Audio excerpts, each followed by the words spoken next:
Di jantung hutan tropis Gorontalo yang lebat dan sunyi, hidup sekelompok manusia yang memilih menjauh dari dunia luar. Mereka adalah suku Polahi, komunitas yang sejak berabad-abad lalu menolak tunduk pada arus sejarah dan modernitas. Hidup dalam keterasingan, mereka menjalani kehidupan sebagaimana leluhur mereka dahulu. Selaras dengan alam, berpindah-pindah, dan menggenggam erat nilai-nilai kemandirian serta kehormatan. Asal-usul suku Polahi berakar dari kisah pelarian masa lampau. Menurut kisah-kisah lisan yang diwariskan turun-temurun, mereka adalah keturunan rakyat Gorontalo yang mengungsi ke dalam hutan pada masa penjajahan Belanda, sekitar abad ke-19. Saat itu, kebijakan kolonial yang menindas, terutama soal pajak dan kerja paksa, memaksa sebagian rakyat meninggalkan desa-desa mereka dan menghindari kekuasaan asing. Dalam bahasa Gorontalo, kata lahi-lahi berarti pelarian.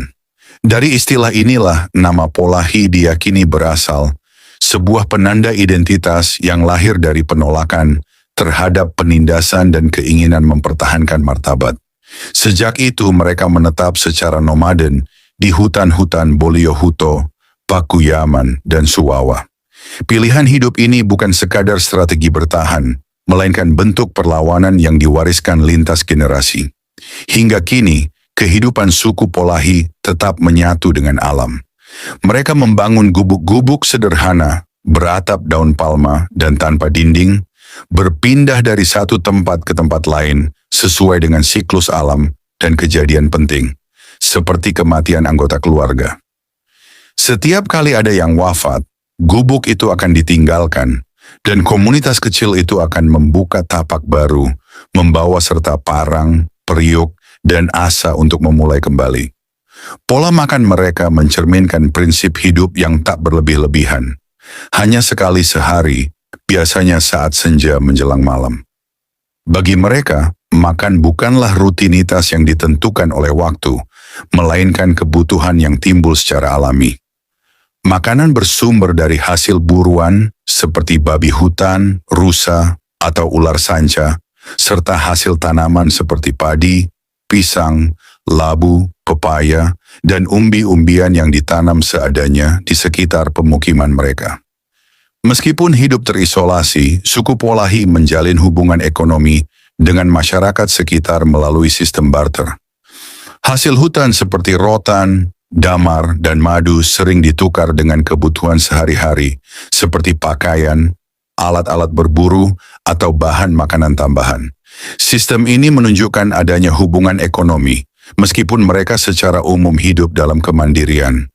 Pakaian yang dikenakan pun sangat sederhana.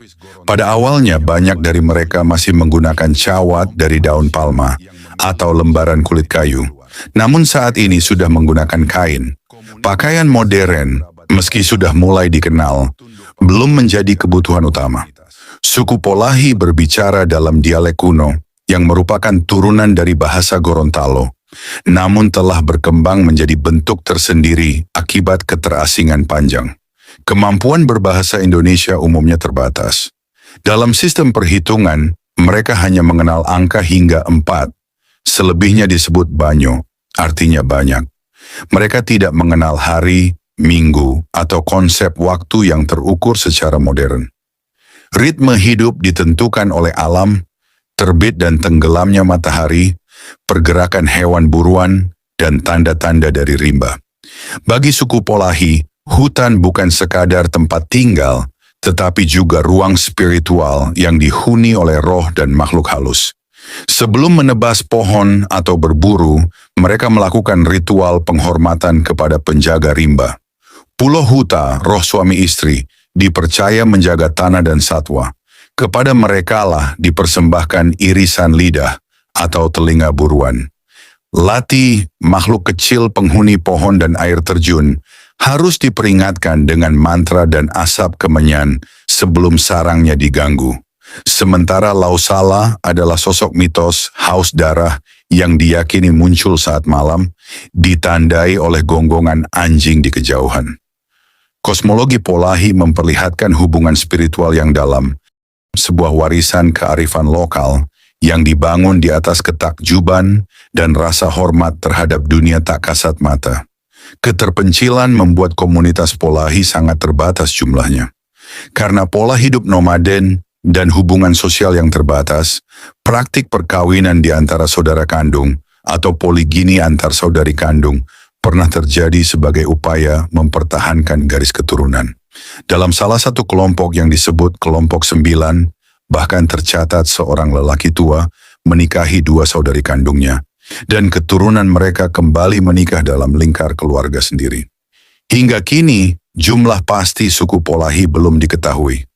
Karena hidup berpindah-pindah dan menghindari kontak dengan dunia luar, pendataan sensus sulit dilakukan. Namun jejak mereka tetap ada, tersebar di lereng-lereng Gunung Boliohuto dan hutan-hutan perawan di Gorontalo. Meskipun terkenal tertutup, suku Polahi tidak menutup diri sepenuhnya. Dalam beberapa dekade terakhir, pemerintah, LSM, peneliti dan jurnalis telah mencoba menjalin komunikasi dengan mereka. Beberapa kelompok Polahi bahkan bersedia turun gunung untuk bertemu, menerima layanan kesehatan dasar, pakaian, dan ajakan untuk belajar baca tulis. Namun interaksi semacam ini tetap harus dilakukan dengan penuh kehati-hatian, sebab trauma masa lalu, penindasan, penjarahan, penjajahan, masih tertanam dalam ingatan kolektif mereka. Bagi Polahi, dunia luar tetaplah asing dan penuh risiko. Setiap bentuk bantuan harus datang dengan pendekatan yang menghormati nilai-nilai, ritme hidup, dan kebijaksanaan leluhur mereka. Kisah suku Polahi bukan sekadar catatan antropologis atau eksotisme masyarakat terasing. Ia adalah kisah tentang keberanian memilih jalan hidup sendiri, tentang bagaimana sekelompok kecil manusia menjaga jati diri di tengah dunia yang terus berubah. Polahi mengajarkan kepada kita bahwa tidak semua kemajuan berarti bergerak ke depan. Ada nilai dalam bertahan, ada kehormatan dalam menolak, ada kekuatan dalam kesederhanaan. Dan di saat dunia luar berlomba membangun, memperluas, dan terkoneksi, suku Polahi berdiri sebagai cermin yang memantulkan pertanyaan, sampai sejauh mana hak untuk berbeda dapat dihargai tanpa mengorbankan akses terhadap kesehatan, pendidikan, dan martabat kemanusiaan. Di balik senyap rimba Gorontalo, jejak kaki Polahi terus berpindah dari lembah ke lereng, dari sungai ke punggung bukit. Namun kisah mereka tidak pernah benar-benar hilang. Seperti aliran sungai di bawah naungan kanopi, narasi Polahi mengalir perlahan, tenang, mendalam, dan menolak kering, meski musim terus silih berganti.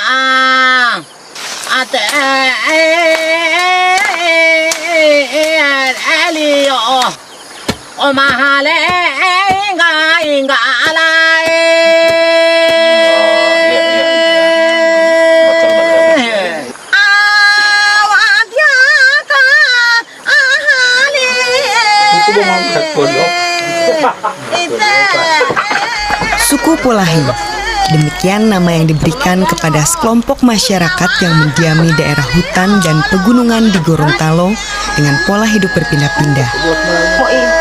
Polahi dalam bahasa Gorontalo berarti orang pelarian. Hutan belantara Gunung Boliohuto dan Bahunta yang masih asli menjadi rumah dan sumber mata pencaharian suku Polahi. Suku Polahi bertempat tinggal di bawah bebatuan, di atas pohon, pondok atau sabua, gubuk suku terasing. Leluhur suku Polahi melakukan pelarian ke pedalaman Gunung Boliohuto untuk menghindari kerja paksa dan tuntutan bayar pajak dari kaum penjajah Belanda. Leluhur suku Polahi rela meninggalkan kesenangan duniawi dengan menetap dan bertahan hidup di puncak gunung. Kehidupan suku Polahi di hutan menyebabkan mereka tidak mengenal pendidikan. Dalam kebiasaan suku Polahi, tidak mengenal hitung-menghitung dan tak mengenal hari. Angka paling besar yang dapat mereka hitung adalah 4. Selebihnya adalah banyak. Sebelumnya orang Polahi konon hanya mengenal 2 kriteria, yakni 1 dan banyak. Sebagian suku Polahi mulai mengenal hubungan dengan suku lain dan membentuk perkampungan. Namun lebih banyak yang tinggal di pedalaman hutan. Perjalanan menuju perkampungan suku Polahi memerlukan persiapan yang matang, baik perlengkapan maupun makanan. Selain medan yang masih hutan lebat, perjalanan ini pun cukup jauh. Menurut orang-orang desa Binajaya, saya harus berjalan kaki sekitar 6 jam untuk sampai ke rumah suku Polahi. Menurut cerita orang-orang tua dahulu, bahwa Polahi adalah pelarian zaman dahulu yang masuk hutan karena tidak mau dijajah oleh Belanda. Kemudian mereka menjadi suku terasing di hutan. Jadi memang dulunya suku Polahi itu tinggal di pohon-pohon gitu, lalu udah seiring zaman sudah banyak pengetahuan, lalu mereka juga pindah di rumah ya. Saat ini Baba dan keluarganya memang sudah tinggal di rumah. Dan katanya sih masih ada Polahi yang tinggal di pohon. Namun jauh sekali di hutan pedalaman dan butuh waktu berhari-hari menuju ke tempat itu. Sebenarnya pemerintah setempat sudah memberikan hunian layak tinggal untuk orang-orang Polahi. Namun mereka menolaknya karena beginilah cara mereka mempertahankan hidup dan adat istiadat peninggalan leluhurnya. Sulit sekali untuk mengetahui lebih tentang suku Polahi. Alam adalah segalanya bagi orang Polahi. Karena untuk hidup sehari-hari, mereka sangat bergantung pada hasil alam dari berkebun dan berladang. Ladang orang Polahi adalah seluas alam yang ada. Secara berpindah-pindah, mereka membangun hutan menjadi ladang dan perkebunan. Padi memiliki arti penting bagi orang Polahi. Padi tidak diperjualbelikan oleh orang Polahi. Bahkan padi ditaruh di dalam rumah tinggal bersama mereka. Jika panen tiba, rumah dipenuhi padi. Konon orang Polahi rela tidur di luar rumah jika rumah sudah dipenuhi padi. Asalkan padi-padinya aman di dalam rumah. Jadi suku Polahi juga bukan hanya menanam padi yang subur, juga ada kacang-kacangan, terus ada juga umbi-umbian atau mungkin biasa disebut singkong. Dan tadi Baba marah setelah mendapati labu-labunya hasil panen ada yang mencuri. Baba marah besar jika ada yang mencuri. Karena salah satu prinsip hidup orang Polahi adalah hidup damai dan tidak mengganggu apa yang menjadi milik dan haknya. Jadi sungguh menakjubkan. Meski jauh hidup di hutan dan tentunya dengan minim pendidikan, orang Polahi memiliki budi pekerti yang mengagumkan. Suku Polahi ini terkenal orang yang sangat jujur karena mereka tidak akan mengambil milik orang lain dan juga mereka akan marah jika miliknya mereka juga diambil, begitu ya? Hasil rotan biasanya untuk membuat peralatan rumah tangga untuk dipakai sendiri. Seiring dengan perjalanan waktu saat ini, rotan dijual pada orang desa yang memang sengaja menyambangi perkampungan orang Polahi. Namun sayangnya keluguan dan ketulusan orang Polahi terkadang dimanfaatkan oleh orang-orang yang tidak bertanggung jawab. Karena mereka kadang suka ditipu dengan orang-orang yang mengaku akan membayar hasil rotannya. Biasanya sambil mencari rotan, Babuta dan Halimu membuat jebakan babi atau biasa disebut bue. Bue hanya terbuat dari kayu dan tali. Setelah jadi, bue akan dicek kembali 2 hingga 3 hari berikutnya.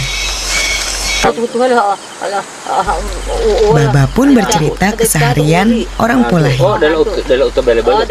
Menurutnya orang Polahi tidak menyeramkan seperti yang kebanyakan orang mengiranya. Mengenai perkawinan, orang Polahi memang mengenal perkawinan sedarah. tidak adatnya. Terus kalau di suku Polahi masih boleh misalnya menikah antara saudara laki-laki, seorang kakak laki-laki menikahi adik perempuannya. Ya. Mau ali baba, boleh mau atau mau ali mau nikah, Atau ayat paling boleh. Masih boleh. Masih boleh. Boleh kalau paling bawa pambil aja dan bawa ngomong lama. kenapa? Kenapa? Boleh. Bagaimana? Di utang boleh itu. Boleh menikah. Pakaian begitu boleh. Kalau misalnya ayah dengan anaknya boleh menikah juga? Wanu maya, wanu tiba bawa lu alam mau nikah? Tidak boleh. Oh, tidak boleh. Itu tidak boleh. Tetapi yang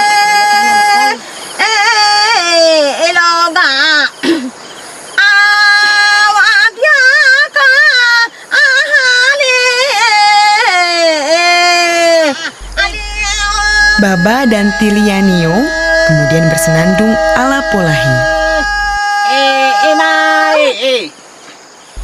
di mana isi senandungnya itu bercerita tentang keberadaan orang Polahi yang merupakan suku pelarian Gorontalo yang tidak ingin dijajah oleh Belanda.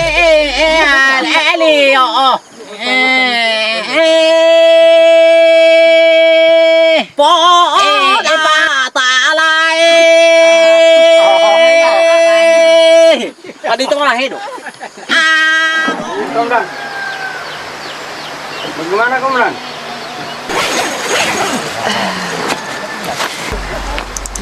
Perempuan dalam suku Polahi memiliki porsi yang sama. Perempuan harus dapat menghidupi diri sendiri dan berjuang mempertahankan hidupnya.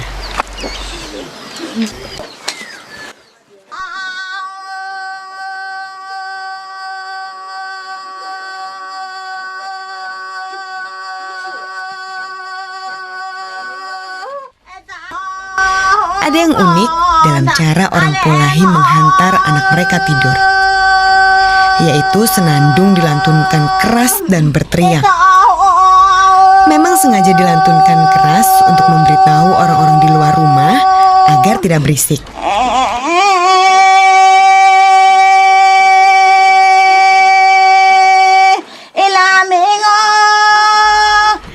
Di sini saya semakin yakin pentingnya makna padi bagi orang Polahi. Karena anak yang sedang tidur diibaratkan padi yang berada dalam rumah. Jadi menurut artinya, Tilianio berteriak pada orang-orang di luar rumah agar tidak berisik karena sedang ada padi di dalam rumah.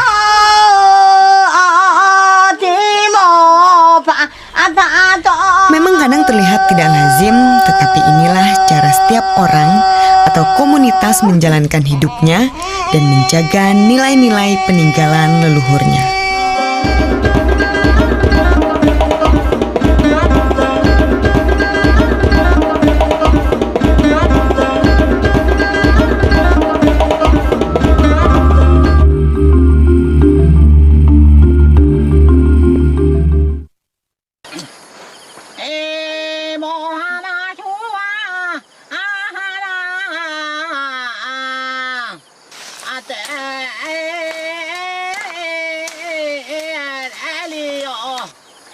Mahale